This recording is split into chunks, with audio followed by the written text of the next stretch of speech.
gustaría empezar diciendo que COBOL realmente es lo que mueve el dinero del mundo. Hace poco vemos una noticia en mayo 27 de 2019. ¿Se acuerdan del 2019? Una época arcana y distinta donde todavía no sabíamos que alguien en China se iba a tomar una sopa de murciélago. En esa época ya nos contaban que COBOL es la tecnología que mantiene funcionando la economía global 60 años después. Y hace poco tiempo, en medio de la pandemia, los cheques de ayuda del IRS, que es el Fondo de Impuestos de Estados Unidos, no se estaban pudiendo enviar porque la tecnología funcionaba a través de COBOL y no había nadie que los ayudara a programar. De hecho, incluso en Latinoamérica, Estados Unidos, Canadá, Europa, empezó a crecer la demanda de expertos en un lenguaje creado y lanzado en 1959. ¿Qué está en el corazón de esta demanda? ¿Por qué COBOL de repente está siendo de nuevo, a pesar de ser una tecnología tan vieja, siendo una vez más un lenguaje extremadamente demandado?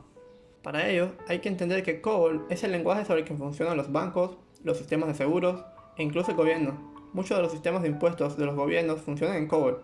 Cuando te preguntas por qué pagando impuestos y declarando renta es tan horrible el sitio web, no es realmente COBOL, pero COBOL tiene algo que ver en todo eso. COBOL al día de hoy todavía mueve más del 85% de las transacciones del mundo y se escriben cerca de 5.000 millones de líneas nuevas de COBOL al año. COBOL es un lenguaje construido por una persona llamada Grace Hopper. Grace Hopper es la madre de mucha de la tecnología que nosotros usamos hoy mismo. Solía ser un almirante de la Armada de los Estados Unidos. Grace Hopper no construyó COBOL exactamente. Ella construyó el lenguaje que eventualmente terminó siendo COBOL. COBOL es un lenguaje creado, fundamentado en las teorías y en el lenguaje anterior que había creado Grace Hopper y financiado por el Departamento de Defensa de los Estados Unidos, lo que todos conocemos hoy como el Pentágono. Grace Hopper igual es muy famosa. Grace Hopper es la persona que encontró esta polilla en un mainframe gigantesco del Departamento de Defensa, que estaba impidiendo que cierto código corriera en estas supercomputadoras de la época. Y esa es la razón por la que nosotros le llamamos bugs a los problemas de código, y porque debugging es depurar, porque en la época eran literales insectos los que se metían en estas máquinas. Las máquinas que corren COBOL a día de hoy siguen siendo estos mainstream gigantescos de empresas como Solaris o en este caso IBM. Y ustedes sin duda han visto en el día a día interfaces de COBOL. Por ejemplo, estoy seguro que han visto estas interfaces basadas en texto que nos recuerdan a DOS. Pero si no han visto esta interfaz, estoy seguro que han visto estas interfaces si están tratando de ir a una tienda o tratando de recargar el saldo del teléfono. Estas interfaces basadas en texto estaban hechas en COBOL. Y si COBOL es tan viejo, ¿por qué seguimos teniendo sistemas modernos que están montados en ese sistema? Es muy simple, es porque es un lenguaje hiperdescriptivo muy fácil de usar. El lenguaje tenía tipado estático. Esto significa que las variables son declaradas con un tipo de dato específico. No solamente las variables se tenían que declarar con un tipo de dato específico, sino también con una memoria específica. Uno no simplemente declaraba un número entero. En COBOL, uno declara un número entero de 8 cifras. Eso significa que tiene un manejo exacto de memoria y un uso hipereficiente del procesador. También, dependiendo de la versión de COBOL y el vendedor de los mainframes, tiene una conexión natural y muy fuerte con una base de datos muy popular en la época, que evolucionó eventualmente a ser lo que nosotros conocemos hoy como Oracle, Postgres y todo lo demás, llamada DB2, y se conectaba con SQL. En COBOL no existía tal cosa como el SQL Injection, porque no le pasabas pedazos de instrucciones de texto en SQL a la base de datos, sino que se conectaba de manera nativa a los procedimientos. Y algo muy importante, es un lenguaje que con la excepción de que hace unos hacks muy raros, no permite la recursión. Si ustedes estudiaron ingeniería de software, ingeniería de sistemas, desarrollo de software o programación en la universidad o en academias tradicionales, les habrán enseñado en algún punto recursión, que es una función que se llama a sí misma. Los únicos dos momentos donde vale la pena hacer recursión es cuando ustedes están en la universidad o cuando ustedes están bajo el uso de sustancias psicoactivas que los hace creer que el código va a ser más elegante. En el mundo real nadie agradece la recursión. Nadie. Esa es la razón por la que los programas hechos en COBOL rara vez van a terminar así. Por supuesto que hay bugs en COBOL, pero estos son programas que corren por décadas, por literales décadas, y probablemente están todavía cobrando la hipoteca de tu casa. Porque es un lenguaje donde todo está exactamente definido, que es muy difícil que eventualmente el sistema se caiga. Súmale a eso que COBOL es sorpresivamente fácil de aprender. Vamos a entender un poquito el lenguaje de COBOL. Miren esto. Aquí arrancamos nuestro programa, es Identification Division, luego le colocamos el Program ID, Hello World, que es Hola Mundo, y luego Procedure Division. Identification Division es la primera parte del programa, donde simplemente estamos identificando qué vamos a hacer. Procedure Division es donde ocurren las órdenes del programa. Display es la orden de mostrar algo en pantalla, le mostramos un texto Hello World y luego Stop Room para que el programa deje de correr. Aquí quiero que vean algo. Miren la concatenación de los strings. En un lenguaje de programación normal, lo que colocamos entre comillas, algo que se inventó Grace Hopper después de la Segunda Guerra Mundial, es un string, una cadena de texto. Y normalmente en lenguajes como JavaScript o Python, para pegar una cadena de texto a una variable se usa un operador, el signo de más, por ejemplo. Aquí no hay ningún operador, simplemente es la cadena de texto y luego inmediatamente después la variable. Porque COBOL es sencillo. En COBOL se asumía, si le estás dando display, lo que pongas enfrente es lo que quieres mostrar.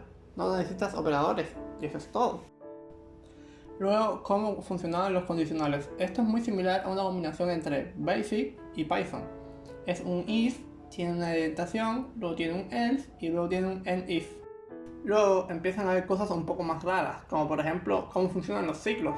Normalmente en los lenguajes de programación nosotros tenemos ciclos como el ciclo for, el ciclo while, el ciclo do while, pero no.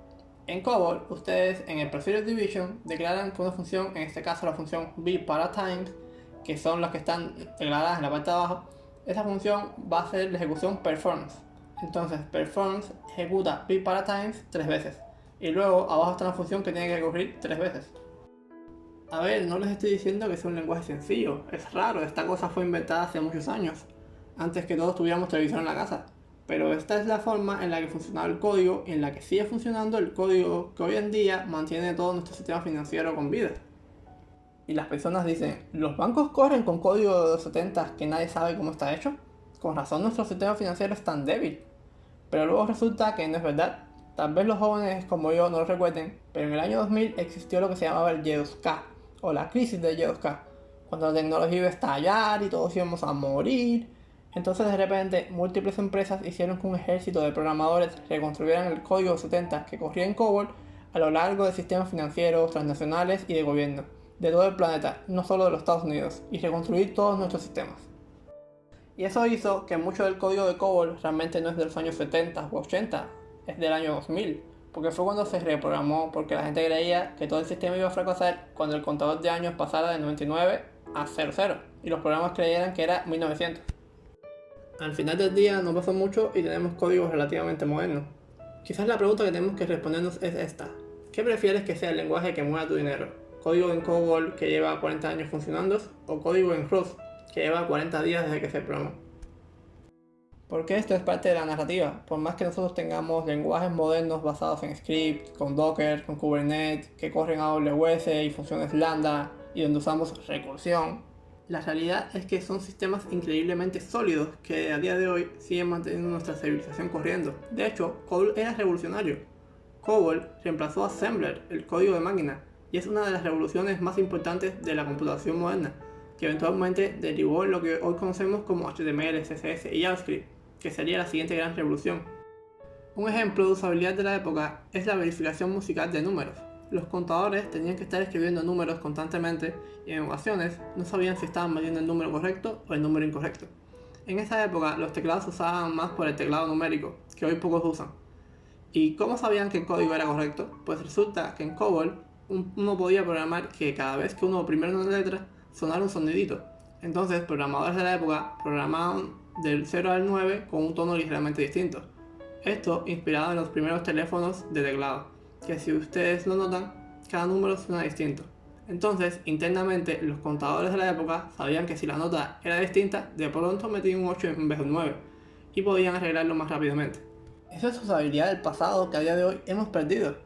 Y ustedes se pueden burlar de que el código de COBOL lleva 60 años corriendo, pero piensen, en unos 20 o 30 años, cuando estén buscando programadores retirados viejitos que les ayuden a entender qué es esa cosa de Kubernetes y que un API y que tengo este código corriendo con una cosa que nadie usa hace 30 años llamada React.js, o por Dios ayúdenme a solucionar esto, no se olviden, nuestra civilización funciona con dinero y con software, y el software que mueve el dinero está hecho en COBOL, así que no lo subestimen porque es el software que mueve el dinero, y para ciertos bancos Java.